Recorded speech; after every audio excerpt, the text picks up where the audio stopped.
Okay, here we go. I'm doing a 5-minute video. That's the goal, to be crisp, clear, and coherent. The battery's going to die in this pretty soon.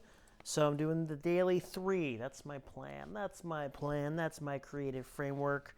I do media, today I learned, and then a question for the universe.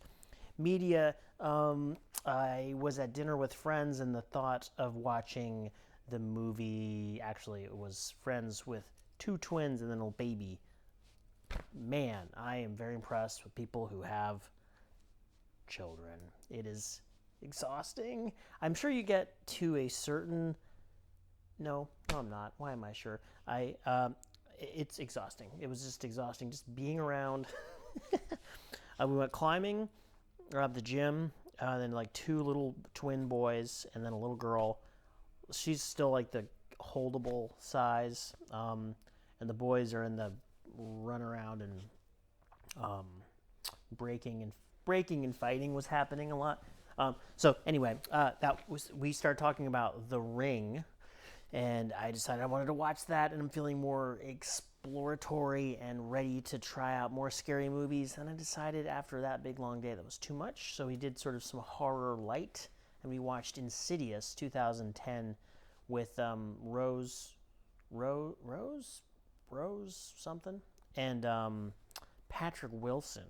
It occurred to me that Patrick Wilson looks like if Chris Pratt and Will Arnett had a baby. That's kind of what the vibe I'm getting from that. Put that there, right here maybe. Thought that was my hot take on that movie. Yeah, lots of jump scares. Lots of we're booping through a house, we're doing a long shot through the house, and wait, what was that? And then we go back and it's gone, or we go back and it's more spooky than we originally thought. A lot of that, you sort of see something in your peripheral vision and you look over and it's not what you thought it was. Today I learned I'm having some fucking neck issues, and I had a fall at the climbing gym. I'm going to learn how to put video. So right here is going to be my fall. So I fall and I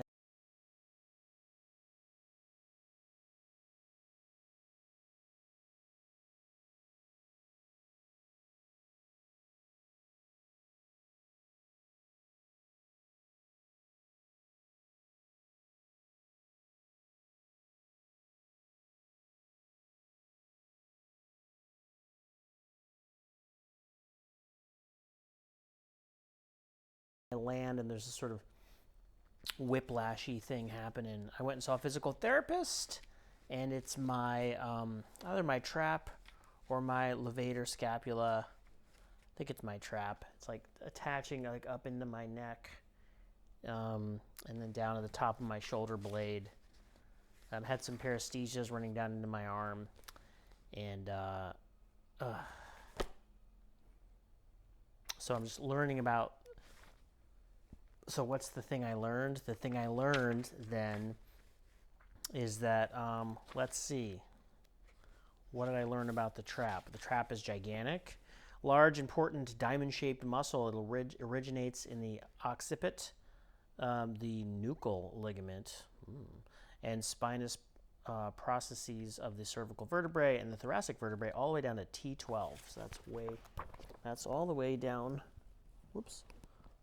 All the way down here.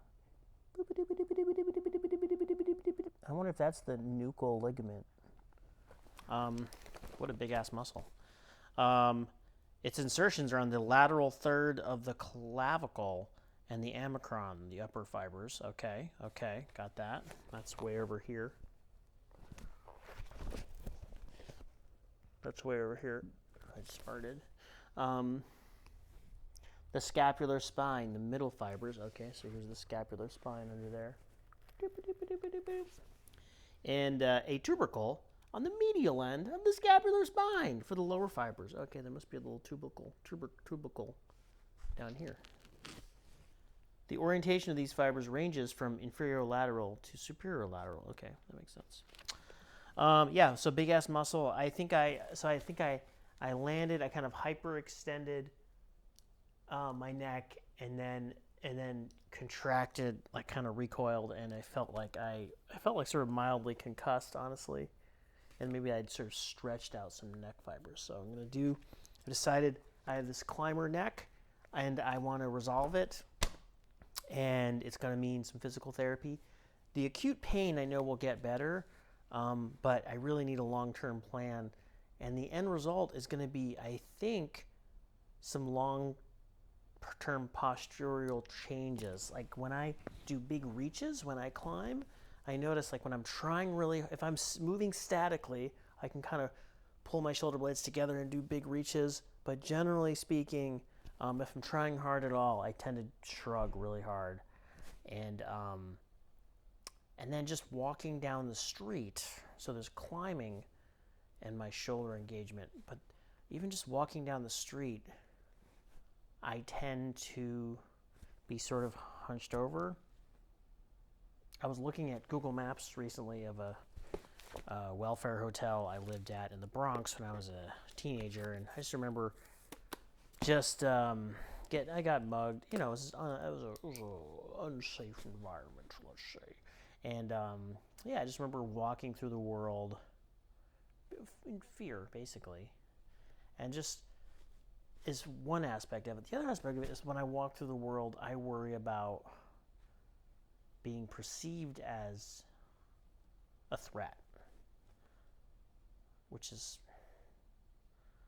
you know, I think there's some conscientiousness. Like if I'm walking down the street at night by myself and like a woman is approaching me or something, I want to be non-threatening. But just sort of walking around the world confidently, I worry about being perceived as a threat, I worry about being unsafe, and I worry about being perceived as, I don't know, what? Arrogant? Too confident? What am I worrying about?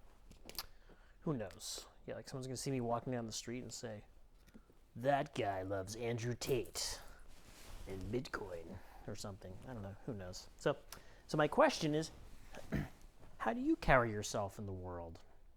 When you walk down the street, how do you feel? What's your posture like? And do you feel like your posture is a reflection of how you feel about yourself and your relation to the world?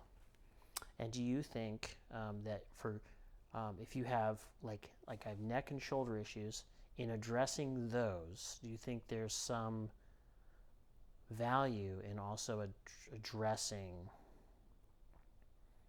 Do you think there's a relationship basically between postural changes associated with physical therapy, and is there a relationship between that and also just sort of how you feel about in your body in the world? Does that question make sense? Yeah, there it is. Okay, boom. That was 5 minutes. I'm going to publish it. Boom, done.